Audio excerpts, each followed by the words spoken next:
नमस्कार, 99 न्यूज में आपका स्वागत है। मैं हूं आपके साथ सोमनाथ तिवारी।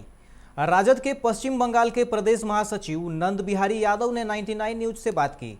इस दौरान उन्होंने बंगाल चुनाव को लेकर बातें की और अपनी राय रखी। नंद बिहारी यादव ने कहा कि भाजपा और आरएसएस देश को बेचने में जुटी है। वह देश को अडानी और अंबानी को बेच देगी। वहीं ओवैसी और एआईएमआईएम को भाजपा की बी टीम बताते हुए कहा कि वह वोट कटवा पार्टी है। देखिए उन्होंने और क्या कहा।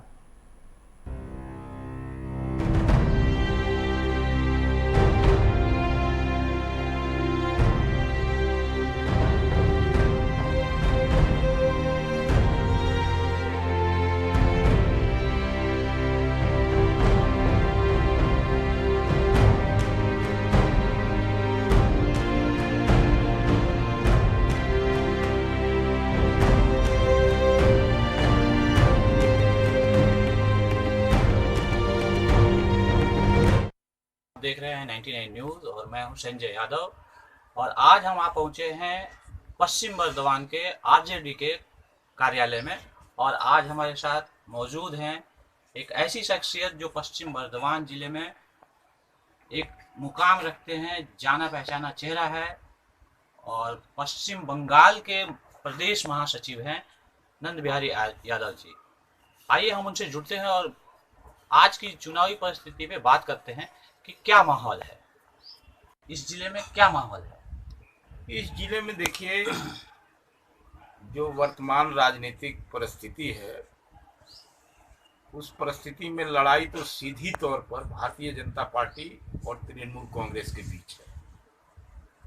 और बाकी जो पार्टियां खड़ी है, चाहे वो सेकुलर फ्रंट हो या कांग्रेस सेकुलर फ्रंट हो, या मान लीजिए कि जो ओवैसी की पार्टी भी कुछ कैंडिडेट दिया है, ये केवल वोट काटने के लिए पार्टियां खड़ी हुई है। और ओवैसी की पार्टी और सेकुलर फ्रंट यह भी पूरी तरह से आरएसएस बीजेपी का एक बी टीम है।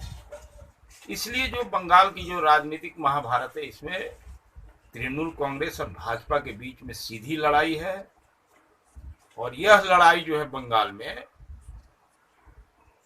यह भारत के संविधान की रक्षा, सेकुलरिज्म की रक्षा, सोशल जस्टिस की रक्षा और नागरिकों के फंडामेंटल राइट्स की रक्षा की लड़ाई, और भारतीय जनता पार्टी का छद्म राष्ट्रवाद माने धोखाधड़ी, सो कोल्ड नेशनलिज्म, और भारतीय जनता पार्टी के जो करतूत हैं, जो एंटी नेशन पॉलिसी है, राष्ट्र विरोधी नीति है, उसके खिलाफ लड़ाई है।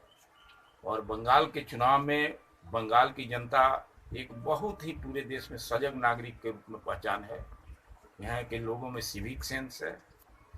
और जो बंगाल के हालात है उसमें जो हम लोग अपने स्तर से काम कर रहे हैं, बंगाल में पूर्ण बहुमत से दीदी की सरकार 2 मई के बाद बनने जा रही है। भाजपा का यहाँ से पूरी तरह से खात्मा हो जाएगा इस चुनाव के बाद। जैसा कि देखा गया है कि जहां भी भाजपा की क्षेत्रीय दलों से टक्कर होती है, वहां वहां भाजपा मजबूत हो जाती है और सरकार बनाने में सक्षम हो जाती है। तो क्या आपके कहने के अनुसार भाजपा और टीएमसी में यहाँ पे सीधी टक्कर है, तो क्या आपको लगता है कि भाजपा एज पे है? नहीं, देखिए, भाजपा जहाँ भी, भाजपा का देखिए एक्चुअली आरएसएस का एजेंडा है।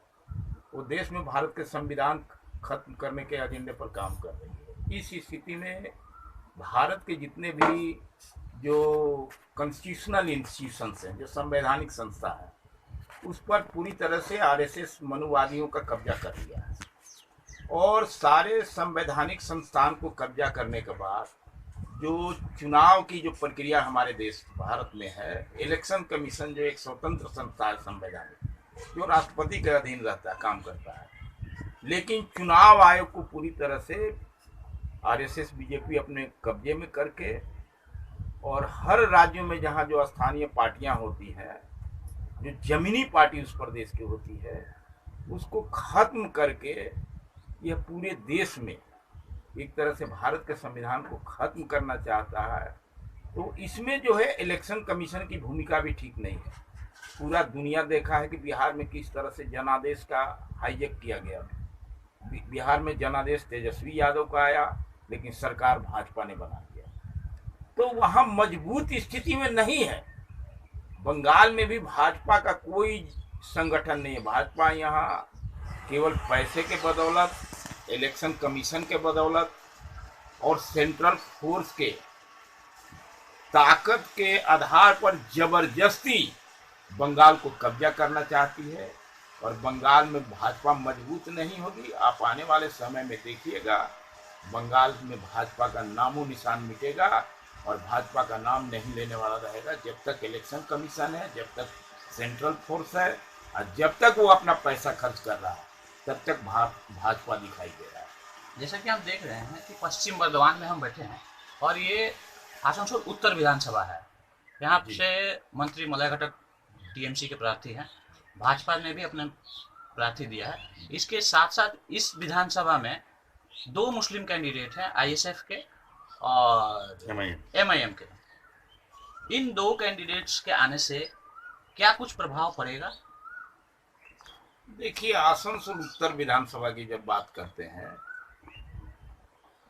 यहाँ तृणमूल कांग्रेस के जो अधिकृत उम्मीदवार हैं, मलय घटक जो पश्चिम बंगाल सरकार के मंत्री भी रहे हैं, कानून, श्रम और विधि मंत्री, न्याय मंत्री, उनके विरुद्ध जो है भारतीय जनता पार्टी ने एक गुंडा और क्रिमिनल को टिकट दिया है। इस पर कितने आपराधिक मामले दर्ज हैं।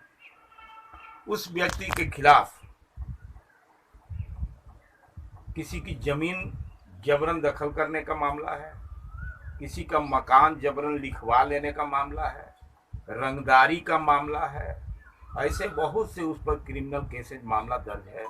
और भाजपा को जो उम्मीदवार है वो एक आपराधिक प्रवृत्ति का व्यक्ति है। और भाजपा सोचती है कि गुंडा क्रिमिनल को खड़ा करके आसनसोल नॉर्थ को हम जीत लेंगे। तो आसनसोल नॉर्थ के लोग इतना कमजोर नहीं है। हम लोगों ने आसनसोल नॉर्थ में बहुत बड़े बड़े अपराधियों से रेल पार में लड़ा। नहीं, मेरा सवाल ये था कि जो माइनॉरिटीज के मैं बता रहा हूँ, कैंडिडेट हुए हैं, मैं उसी पर बता रहा हूँ, उनका क्या प्रभाव मैं उसी को बता रहा हूँ। तो यहाँ तृणमूल के मलय घटक और भाजपा के जो एक आपराधिक प्रवृत्ति के व्यक्ति को टिकट दिया है, और बाकी जो दोनों पार्टियां जो खड़ी हुई है, जो सेकुलर फ्रंट या ओवैसी की पार्टी, इसको तो भाजपा ने ही खड़ा कराया। ये पूरी माइनॉरिटी क्लास जान रहा है। उसका उद्देश्य है कि अगर ये सेकुलर फ्रंट और ओवैसी की पार्टी जितना माइनॉरिटी क्लास का, मुस्लिम का वोट अगर काटेगी तो भाजपा को लाभ देने के लिए खड़ा हुआ है। लेकिन आज के युग में जनता सब जान रही है और इनको माइनॉरिटी क्लास पूरी तरह से सचेत है। माइनॉरिटी क्लास इनको कोई वोट नहीं देगा। इनको 50 और 100 वोट भी मिलना मुश्किल हो जाएगा इन दोनों पार्टियों का। इसका उदाहरण है, अभी ये लोग मुस्लिम इलाके में ही जहां प्रचार करने जा रहे हैं, सेकुलर फ्रंट के लोग, वहां की जनता इनको भगा रही है। वहां की जनता उनको बहिष्कार कर रही है। उनके कार्यालयों में तोड़ फोड़ हुई है। तो इससे तो साफ जाहिर हो रहा है कि माइनॉरिटी क्लास ने इनको रिजेक्ट कर दिया। माइनॉरिटी क्लास को ये ज्ञान हो गया है कि सेकुलर फ्रंट और ओवैसी जो ये दोनों आरएसएस के इशारे पर मुस्लिम का वोट काटने के लिए खड़े हुए। इसी विधानसभा में 9 तारीख को ओवैसी जी का जनसभा है, उनके आने से क्या प्रभाव पड़ेगा? देखिए, वो जिस तरह से आरएसएस एक उन्मादी पार्टी है, वो भारत में धर्म के नाम पर दंगा लगाई है, उसका इतिहास रहा है। वो टेररिस्ट ऑर्गेनाइजेशन है भाजपा, उसका जो स्वरूप है। जिस तरह से वो धर्म का उन्माद फैलाता है, मोदी जो है पूरे दुनिया में घूम करके केवल हिंदू मुसलमान की बात करता है। और उसी आरएसएस के बी टीम, उसी का एक गठबंधन है ओवैसी से, और वो जो है वो मुस्लिमों के नाम पर इस तरह से उन्माद फैलाता है। तो भारत एक धर्मनिरपेक्ष देश है। यहाँ हिंदू, मुस्लिम, सिख, ईसाई सब रहते हैं और यह सबों का देश है। तो यहाँ की जनता समझती है उनके आने से कोई यहाँ प्रभाव नहीं पड़ेगा, कोई प्रभाव नहीं पड़ेगा इस क्षेत्र में। और जनता यहाँ सब जानती है ओवैसी का आने से कोई वोट नहीं मिलने वाला। आप तो राजनीतिक परिचर्चा में हिस्सा ले रहे हैं, राजनीतिक माहौल को समझ रहे हैं, तो पश्चिम बर्धमान की राजनीति का मूड क्या है और इस चुनाव में पश्चिम बर्धमान में कितनी सीटें किसको किसको मिल सकती हैं? देखिए, पश्चिम बर्धमान में रिजल्ट एकदम साफ है। मैंने पहले भी कहा और फिर वही बात मैं दोहरा रहा हूँ। पश्चिम बर्धमान जिले में 9 विधानसभा सीट में 9 विधानसभा सीट तृणमूल कांग्रेस जीतेगी। क्योंकि यहाँ सबसे बड़ा जो मतदाता है माइनॉरिटीज और हिंदी स्पीकिंग वोट, ये जो पूरे राजनीति को प्रभावित करता है पश्चिम बर्धमान जिला का।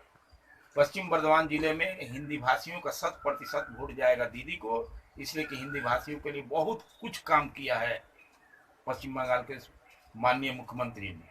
हिंदी शिक्षण संस्थानों को अपग्रेड किया है, हिंदी यूनिवर्सिटी खोलवाया है, आसनसोल को जिला बनाया है, हिंदी को द्वितीय राजभाषा का दर्जा देने का उन्होंने विधानसभा में घोषणा भी कर दी है। और माइनॉरिटीज क्लास जो है वो पूरी तरह से आरएसएस बीजेपी के खिलाफ है, माइनॉरिटी का कहीं वोट बटने नहीं जा रहा, इसलिए 9 विधानसभा में यहाँ जो है वो तृणमूल कांग्रेस जीते। मंत्री मलय घटक की क्या स्थिति है इस विधानसभा में? उनकी देखिए किसी से लड़ाई नहीं है। मंत्री मलय घटक, जो हम लोग का आकलन है कि 50,000 से ज्यादा वोट से आसनसोल उत्तर में इस बार जीतेंगे और वो एक रिकॉर्ड कायम करेंगे। धन्यवाद। ये थे नंद बिहारी यादव जी। मैं संजय यादव, कैमरामैन बंटी खान के साथ आसनसोल से।